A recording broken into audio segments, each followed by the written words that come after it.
Hello and welcome back to Bill Russo's Short Story Theater. We have for you today a story that takes place 3,000 years from now. The place is called Arinor. It is one of 357 planets that form the United States of Earth. Arinor is a small planet and would be an unimportant state, but for one thing: water. Arinor has 2 oceans and almost 100 large freshwater lakes. Water has become the most precious commodity in the 357 states since climate change robbed the other 356 planets of more than 60% of their water. Only Arinor was unaffected by the climate change, and it has become the richest planet in the United States. Arinor exports millions of gallons of water every day, and massive container starships that reach all of the other 356 planets in the nation. Every citizen of Arinor gets a share of the profits, and the citizens are among the richest people in the entire United States. The government of Arinor stores its profits in a vast treasure house. It is guarded by one man. His name is Raquel. It is said that Raquel is the stupidest man on Arinor. Yes, the stupidest man on Arinor has been appointed the guard of the treasure. It is a vast fortune totaling many billions of dollars. Why would such a man be put in charge of such a great fortune? Well, because it is a law on Arinor that everyone has to have a job, but the only job that Raquel could possibly do is guard the treasure. You see, there has not been any crime on Arinor for some 3,000 years. So, Raquel cannot possibly fail in his job. At least that is what the council thinks. Mr.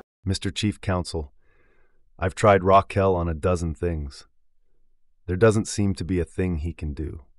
Actually, his intelligence seems to be no greater than that which we believe our ancestors had back 3,000 years ago in the 20th century. This is bad. Very bad. Very, very bad. Well, you are correct. We do have a problem. We must find something for him to do. We can't have an idle person in the state. It's unthinkable, and it is also against the law. But what can we have him do? Listen, Mr. Chief Counsel, I tell you he is utterly incapable of running any of the machines. I've tried to teach him. The only things that he can do are already being done much better by the robots. Listen to me, Mr. Chief Counsel.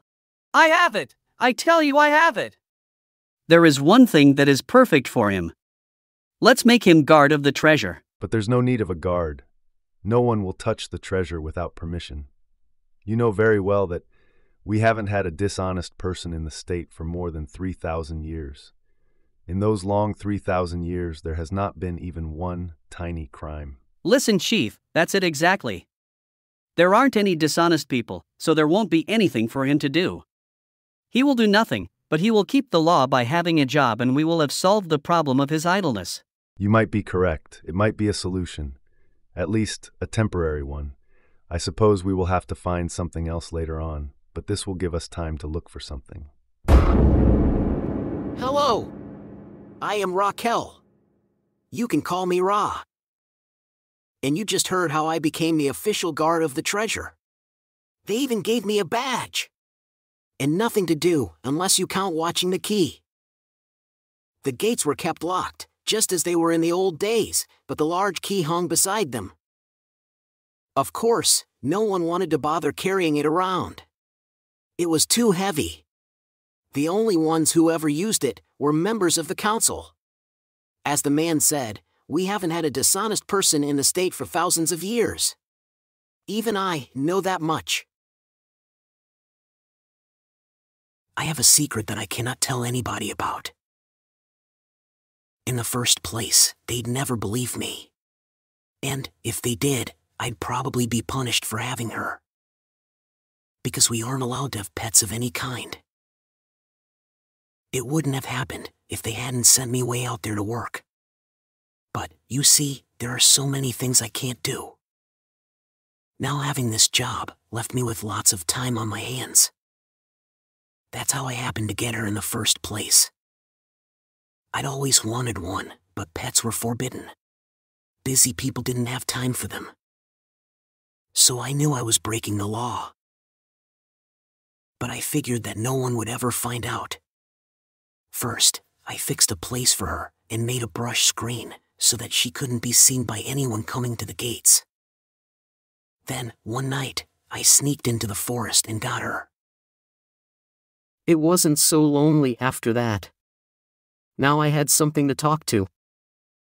She was small when I got her. It would be too dangerous to go near a full-grown one, but she grew rapidly.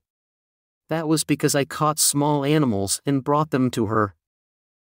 Not having to depend on what she could catch, she grew almost twice as fast as usual and was so sleek and pretty.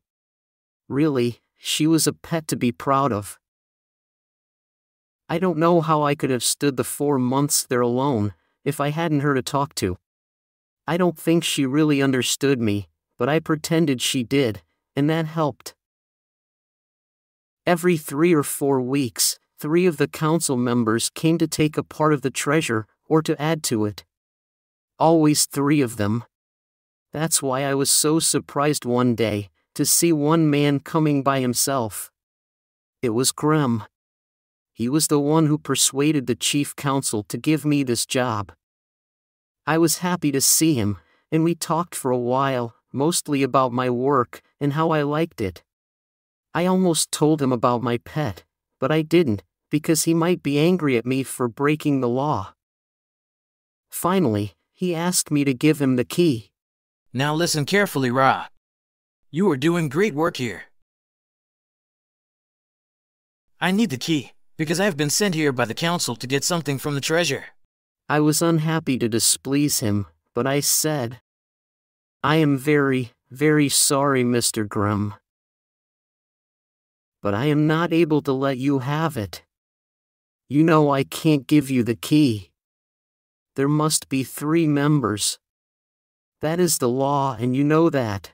Of course I know it. But Ra, something came up suddenly, so they sent me alone.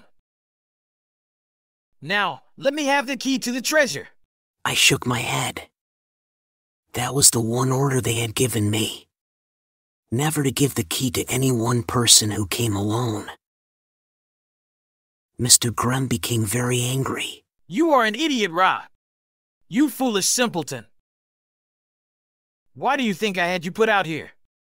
It was so I could get in there and help myself to the treasure. But Mr. Grimm, that would be dishonest. And there are no dishonest people in the state. For 3,000 years. I know. Listen, you nincompoop. I'm going to get part of that treasure.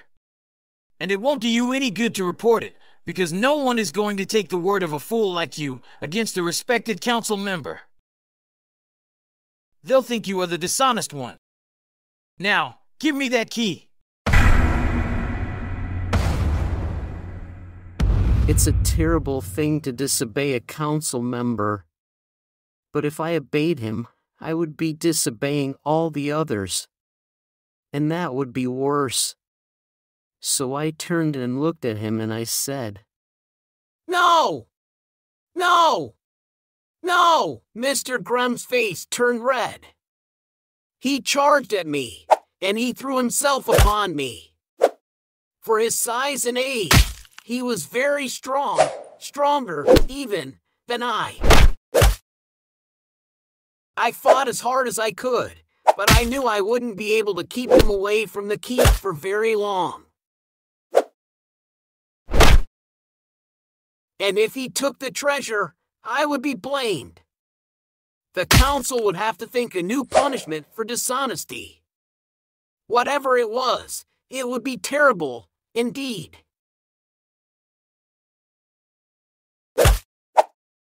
He drew back and rushed at me.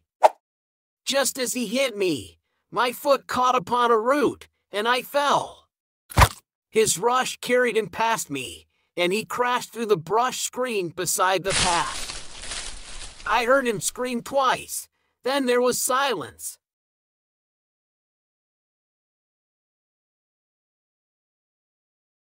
I was bruised all over, but I managed to pull myself up and take away what was left of the screen. There was no sign of Mr. Grimm, but my beautiful pet was waving her pearl green feelers as she always did in thanks for a good meal. That's why I can't tell anyone what happened. No one would believe that Mr. Grimm would be dishonest. And I can't prove it, because my pet ate the proof.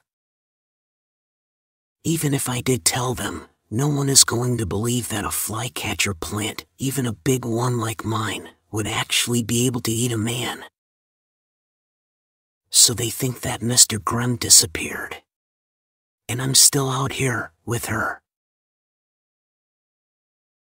She's grown so much larger now, and more beautiful than ever. But I hope she hasn't developed a taste for human flesh. Lately, when she stretches out her feelers, it seems that she's trying to reach me.